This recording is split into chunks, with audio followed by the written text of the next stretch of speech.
Hello students, आज के इस वीडियो में आप देखेंगे इम्पेरेटिव सेंटेंस का नरेशन कैसे बनता है। सबसे पहले आप जानेंगे इम्पेरेटिव सेंटेंस किसे कहते हैं। हिंदी में इसे कहते हैं आज्ञा सूचक वाक्य। लेकिन अगर हिंदी में जानने की कोई जरूरत नहीं है तो बस इतना जान ली इसमें कि जिसमें सब्जेक्ट न रहे, यानी वैसा सेंटेंस जिसमें कोई सब्जेक्ट न आवे उसे हम समझ लेते हैं इम्पेरेटिव सेंटेंस है। यह या तो शुरू होता है डायरेक्ट वर्ब से, कहीं कहीं प्लीज, कहीं काइंडली, कहीं डोंट। डोंट भी तो वर्ब ही है, यानी डोंट से शुरू हो सकता है। इस तरह से जब शुरू होता है तो आप समझ जाएंगे कि इम्पेरेटिव सेंटेंस है। चलिए आप देखते हैं इसका नरेशन कैसे बनता है।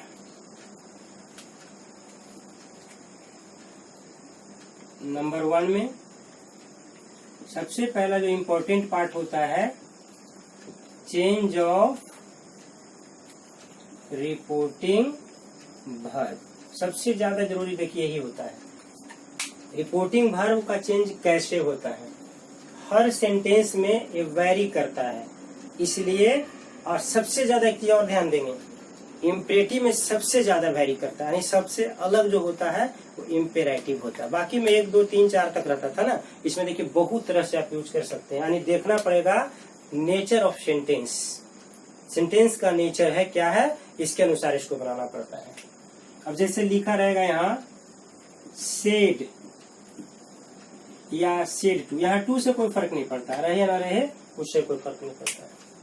अब यहाँ देखिए क्या होता है। अब जैसे सलाह दिया जा रहा है तो एडवाइस लगा दिए, या फिर सजेस्टेड लगा दिए, दोनों में से कोई लगा सकते हैं जरूरत के हिसाब से।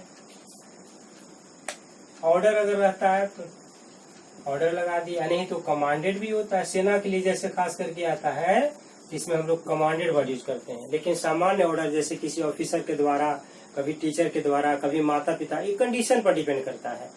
कहीं पर भी आदेश का सेंस आता है तो ऑर्डर लगाते हैं, लेकिन सेना आदि के लिए स्पेशली कमांड वर्ड आता है, क्योंकि उसे करना है। दोनों में अंतर है, बताऊंगा मैं, यहाँ भी अंतर होता है। विनती किसी से करते हैं तो आप कहते हैं अर्ज्ड। बहुत ज्यादा अगर रिक्वेस्ट करने की आपको इच्छा होती है तो आप इसे करेंगे इम्प्लोड। बहुत ज्यादा जब आकर किसी से प्रार्थना करते हैं तो इसमें इम्प्लोड आता है, और नहीं तो जनरली आप लिख सकते हैं रिक्वेस्टेड। एक कॉमन वर्ड है, प्लीज काइंडली कहीं भी रहे तो इसे आप यूज कर सकते हैं, इसमें कोई चेंज नहीं होता। लेकिन बहुत ज्यादा रिक्वेस्ट दिखाना रहे तो आप इम्प्लोड कर देते हैं। किसी से आप आह्वान करते हैं तो इसको कर देते हैं अपील्ड। कभी कभी आप किसी को चेतावनी भी देते हैं तो इसे वार्न वर्ड यूज करते हैं। वार्न मतलब चेतावनी देना होता है। निगेटिव सेंटेंस में भी कुछ वर्ड आते हैं इसमें, जैसे आप फॉरवर्ड यूज कर देते हैं। अगर कोई मनाही किया, फॉरवर्ड का V2 होता है फॉरवर्ड, मनाही किया जाता है तो इसे फॉरवर्ड कर देते हैं।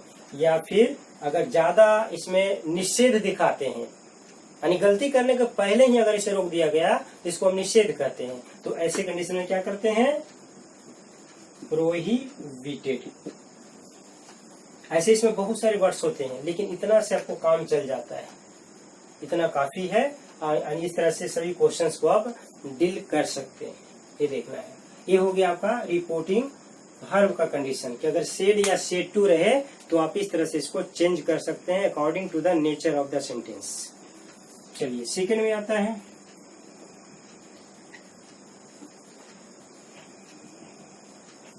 इन्वर्टेड कॉमा रहेगा दिया वो पहले से, तो आप क्या करेंगे, इन्वर्टेड कॉमा में यहाँ पर न डैट लगता है, न इफ लगता है, न वेदर लगता है, यहाँ लगता है क्या, यहाँ लगता है टू। ऐसा क्यों, इसलिए कि ये वर्ब से शुरू होता है, V1 से शुरू होता है, और ऐसे भी जानते हैं कि V1 के पहले टू का यूज होता है, इसलिए 2 + V1 हमेशा यहाँ यूज होता है। अगर ये सब्जेक्ट होता तो कंडीशन चेंज होता, लेकिन ये सब्जेक्ट इसमें रहता नहीं है, इसलिए आप डायट इफ वेदर तो लगा ही नहीं सकते हैं। यहाँ 2 हो गया। चलिए थर्ड में आप देखेंगे remove, please kindly don't sir madam ETC if given. अगर रहे तो, नहीं रहेगा तो टेंशन क्यों लेंगे आप। रहने पर ये सब को सबसे पहले हम हटाते हैं। भले इसका एप्लीकेशन वहां पर है, हटाने का मतलब ये नहीं होता कि हटा के उसके बाद में आप कुछ नहीं देते हैं, ऐसा नहीं है। अगर हटाते हैं तो उसको आप कुछ न कुछ उसके लिए यूज करेंगे। जैसे आप डोंट कहते हैं तो डोंट को हम दो तरह से बना सकते हैं। अब यहाँ देखेंगे कि दो ये वर्ड स्पेशल है, फॉरबिड और प्रोहिबिटेड, नेगेटिव वर्ड है। ये तभी यूज होगा जब सेंटेंस डोंट से स्टार्ट होगा। तो डोंट रहेगा तो इसके बदले में हम दोनों में से कोई देंगे अकॉर्डिंग टू द सेंस। ऐसा नहीं कि दोनों को कहीं भी यूज कर सकते हैं, ऐसा नहीं है, यहाँ दे देंगे। लेकिन एक कंडीशन और समझना पड़ेगा कि अगर इसके अलावे हम मान लिया कि एडवाइस कंसेप्ट देते हैं, तो जब एडवाइस कंसेप्ट देते हैं तो डोंट में डू हटा करके नॉट का यूज होता है, यानी टू के पहले नॉट, जैसे नॉट टू, ये दोनों कंडीशन में यहाँ बनता है, खास करके डोंट सेंटेंस। लेकिन अगर प्लीज काइंडली सर मैडम आदि होता है तो प्लीज काइंडली का क्या दिखाना चाहता है, रिक्वेस्ट, किसी से आप विनती करते हैं, इम्प्लोर करते हैं, रिक्वेस्ट करते हैं, तो इसमें हम इसे हटा करके और डायरेक्ट रिक्वेस्टेड कर सकते हैं, इम्प्लोर कर सकते हैं, कहीं अर्ज कर सकते हैं, इस तरह से वर्ड आप यूज कर सकते हैं, और इसलिए इसको हमें हटाना ही पड़ता है। नंबर 4 में देखेंगे पर्सन्स। पर्सन्स यहाँ पर भी क्या करेंगे, जैसे और जगह देखते आए हैं, यहाँ भी एज रूल्स हम लिखते हैं, क्योंकि पर्सन की चर्चा पहले मैंने कर दी है। पीछे के वीडियो आप देखेंगे, आपको पता चल जाएगा कि पर्सन का चेंज कैसे होता है। नंबर फिर 5 में आते हैं टेंस। जब रिपोर्टिंग प्रेजेंट और फ्यूचर में रहता तो टेंस का यूज नहीं होता, नहीं चेंज नहीं होता, जैसे रहता वैसे छोड़ देते हैं। लेकिन यहाँ चूंकि पास्ट में चल रहा है ना, तो पास्ट में जब भी चलेगा तो टेंस अपने रूल्स के हिसाब से चेंज होगा। तो इसको भी आप यहाँ लिख देंगे एज रूल्स, इसे रूल्स के अनुसार आप चेंज कर दें। नंबर 6 में आते हैं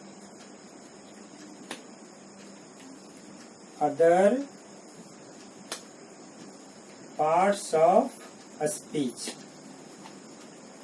अगर कुछ एडवर्ब दिया रहे, कुछ एडजेक्टिव रहे, कहीं प्रोनाउन कंसेप्ट भी आता है, ऐसा नहीं है, तो ऐसे कंडीशंस में क्या करते हैं, इसे भी कर देते हैं एज रूल्स। जैसा कि बताया गया है उस तरह से यहाँ पर आप चेंज कर देते हैं, एक कंडीशन होता है। नंबर 7 में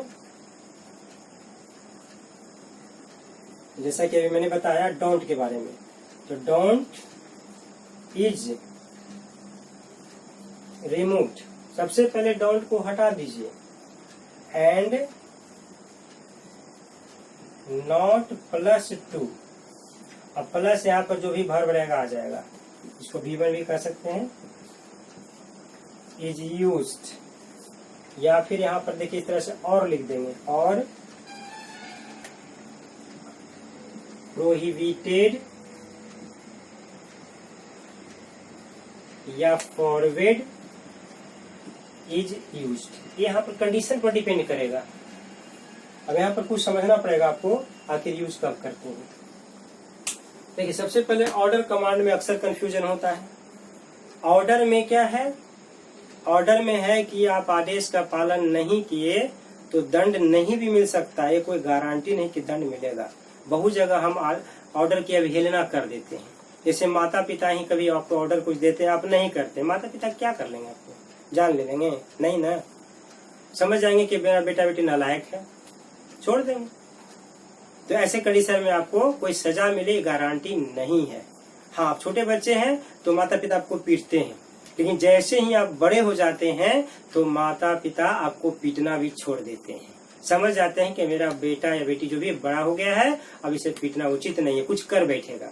एक सबसे बड़ा डर होता है मदर फादर में, कुछ कर बैठेगा। कितना अच्छा शब्द है, कुछ कर बैठेगा, लेकिन इसका मतलब ये नहीं कि कुछ कर बैठिएगा। ऐसे लोग कायर होते हैं जो कुछ कर बैठते हैं, ये ध्यान में रखेंगे। इस तरह का कंसेप्ट कभी दिमाग में नहीं लाना है कि कुछ करें तो सुसाइड कर लेंगे, ये तो बेवकूफ लोगों का काम है। सुसाइड क्यों करेंगे, हम बहादुरी से लड़ेंगे, डट कर लड़ेंगे, ये हमेशा आपको सोचना होता है इसमें, ठीक है। तो यहाँ पर आप देखेंगे कि दोनों में अंतर है। और कमांड में क्या होता है, कमांड में होता है कि आदेश का पालन एनी हाउ आपको करना है। अगर कमांडर कह दिया, कोई सेना का ऑफिसर कह दिया तो कहेगा जंप इन द फायर, तो जंप, जंप मतलब जंप। ऐसा नहीं है कि क्यों जंप करें, तुम आगे बढ़ो, ऐसा नहीं है। अगर अफसर का उसमें आदेश है कि जंप तो जंप, ठीक है, यानी डू और डाई उसमें रहता है, आपको करना पड़ेगा। यानी इसमें अवहेलना नहीं हो सकती है किसी के आदेश की, तो वहां पर हम कमांडेड वर्ड यूज करते हैं। पास्ट में, प्रेजेंट में कमांड का वर्ड रहता है। फिर यहाँ पर देखिए और गलती होता है, यहाँ तो बता ही दिए थे अभी इम्प्लोड और रिक्वेस्ट में कि बहुत ज्यादा रिक्वेस्ट किसी से करना चाहते हैं तो रिक्वेस्टेड इम्प्लोड लिख देंगे, और साधारण अगर रहे तो रिक्वेस्टेड लिख देंगे। ये स्पेशल कंडीशन में ही आप इम्प्लोड का यूज करते हैं। जैसे लग रहा है कि उसके बिना काम नहीं चलेगा, कोई लाचार आदमी है, तो वहां पर आप ऐसा कर देते हैं, ठीक है। और फिर इसमें देखिए कैसे अंतर आता है। ये फॉरवर्ड जो है देख रहे हैं आप, फॉरवर्ड से बना है। फॉरवर्ड का V2 फॉरवर्ड होता है। फॉरवर्ड का मीनिंग होता है मनाही। मनाही किसको कहते हैं? जैसे बार बार आपको कुछ कहा जा रहा है कि ऐसा मत करो, रात में मत घूमो, don't move in the night, अब फिर भी आप घूम रहे हैं, ठीक है। तो ऐसे कंडीशन में मनाही किया जा रहा है। मनाही में अब मानेंगे ना मानेंगे इसकी गारंटी नहीं है, लेकिन कोई आदमी आपको मना कर रहा है, आपके गार्जियन या जो भी हो, इस तरह से आपको मना किया जाता है।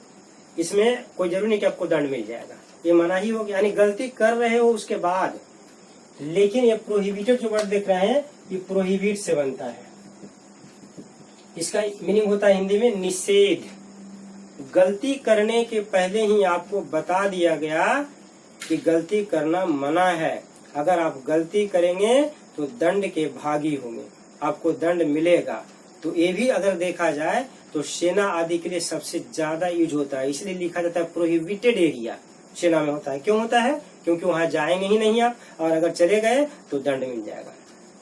तो ये ध्यान में हमेशा रखना है ऐसा यूज करने में कि दोनों में डिफरेंस है, और बाकी सब कॉमन है जहां पर यूज कर सकते हैं। चलिए देख लीजिए इसको। अब इसको हम कैसे बनाते हैं इसको देखेंगे। अब यहाँ देखेंगे क्वेश्चन इसका कैसे बनता है। नंबर 1 में दे देंगे the commander in chief said, ऐसे दे दिया। अब यहां दे देगा सोल्जर्स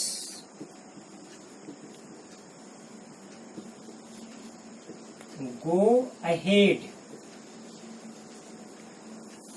एंड यहीं पर आप लिख सकते हैं यहां से, एंड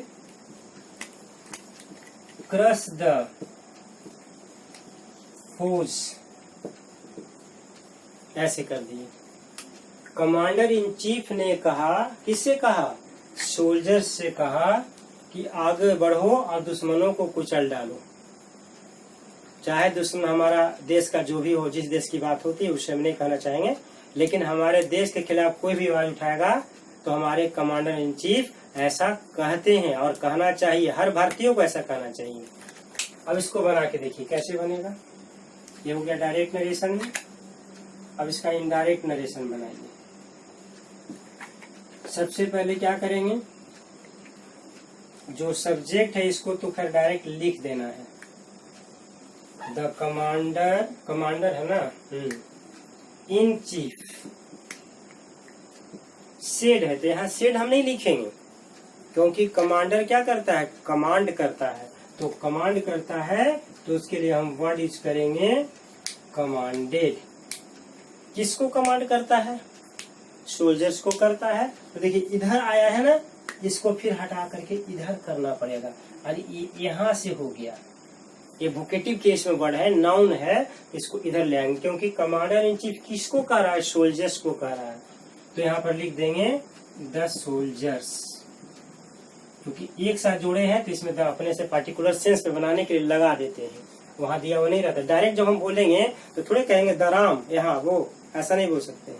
द सोल्जर्स यहाँ वो नहीं, ऐसे कंडीशन में डायरेक्ट बिना आर्टिकल के लिखते हैं। लेकिन जब इसका पार्ट बन जाता है तो इसे अपने से हम द दे देते हैं ताकि सेंटेंस स्पष्ट हो। यहाँ देखिए यहाँ तक हो गया आपका सोल्जर्स। फिर इन्वर्टेड कॉमा को आप कैंसिल कर दीजिए, तो कैंसिल करिएगा तो क्या करिएगा, 2 लगा देंगे। और 2 के बाद क्या आता है, V1 आता है। तो V1 आता है तो यहाँ गो है तो गो दे दिए, गो अहेड। एंड से जुड़ा इक्वल रहता है, तो एंड के पहले V1 आया तो यहाँ भी V1 आएगा। क्रॉस द फोज, फोज यानी दुश्मन इसको कहते हैं। इस तरह से देखिए बन गए। चलिए अब सेकेंड देखते हैं।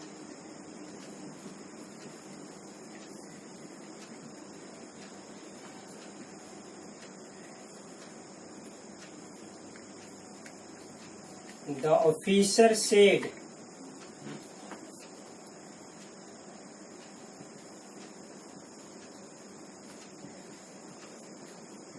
don't stay here। यहाँ छोटा सा सेंटेंस देखिए, किसको कहा जा रहा है ये भी नहीं पता है, लेकिन ऑफिसर है तो ऑफिसर से पता चल रहा है कि जब कोई भी अपने से सीनियर को तो कहेगा नहीं, जब भी कहेगा तो जूनियर को कहेगा ना। तो यहाँ पर अपने आप एक जूनियर का कंसेप्ट निकल जाता है। ऑफिसर ने कहा कि यहाँ मत रुको, यानी यहाँ पर कोई होगा, I don't know, you don't know, कुछ भी हो सकता है, लेकिन ऑफिसर के नीचे के होंगे। अब इसको कैसे बनाएंगे, तो सबसे पहले लिख देते हैं द ऑफिसर। अब यहाँ ये भी हमें नहीं पता चल रहा है कि सेना की बात कर रहे हैं कि कॉमन ऑफिसर की बात कर, कुछ भी कर सकते हैं। तो ऐसे कंडीशन में आपको कोई दिक्कत नहीं है।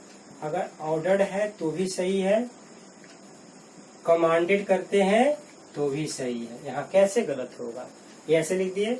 अब यहाँ देखिए डोंट है तो ठीक है, डोंट को हमने हटा दिया, लेकिन नेगेटिव वर्ड को देना पड़ेगा ना, ये तो सेंटेंस फिर अफर्मेटिव हो जाएगा। और नियम कहता है कि दोनों का नेचर एक होना चाहिए। तो यहाँ डोंट हटा करके नॉट लगा दिए, और 2 यहाँ लगेगा V1 के पहले। जो है इन्वर्टेड कॉमा हटाते हैं तो इसके बाद लग जाता है। नॉट टू स्टे हेयर का क्या होगा, देयर होगा, ऐसे लगा दिए। अब इसको हम एक और तरह से बना सकते हैं, डाउन सेंटेंस को खास करके 2 तरह से बनाते हैं। द ऑफिसर फॉरवर्ड यहाँ यूज कर लीजिए आप, या फिर आपको लगता है कि सेना की बात है तो प्रोहिबिटेड यूज कर लीजिए। प्रोहिबिटेड किसको, यहाँ तो कुछ है ही नहीं, किसको, तो ये डोंट डायरेक्ट हटा दिए, इसके बदले में कुछ नहीं देंगे क्योंकि नेगेटिव आ गया ये। अब सीधे इन्वर्टेड कॉमा हटाएंगे और 2 लगा देंगे और स्टे करके हेयर का देयर। इस तरह से यानी जहां पर भी डोंट सेंटेंस आएगा इसको आप 2 तरह से हमेशा बना सकते हैं। कहीं आप सलाह भी दे सकते हैं, आपका दोस्त अगर तंग कर रहा है तो वहां पर सलाह भी दे सकते हैं, कहीं पर ऑर्डर भी दे सकते हैं, कहीं सजेस्ट भी कर सकते हैं, कहीं कमांड भी कर सकते हैं। एक कंडीशन पर डिपेंड करता है, ये दोनों तरह से बन जाता है। चलिए 3rd नंबर में देखेंगे। My father said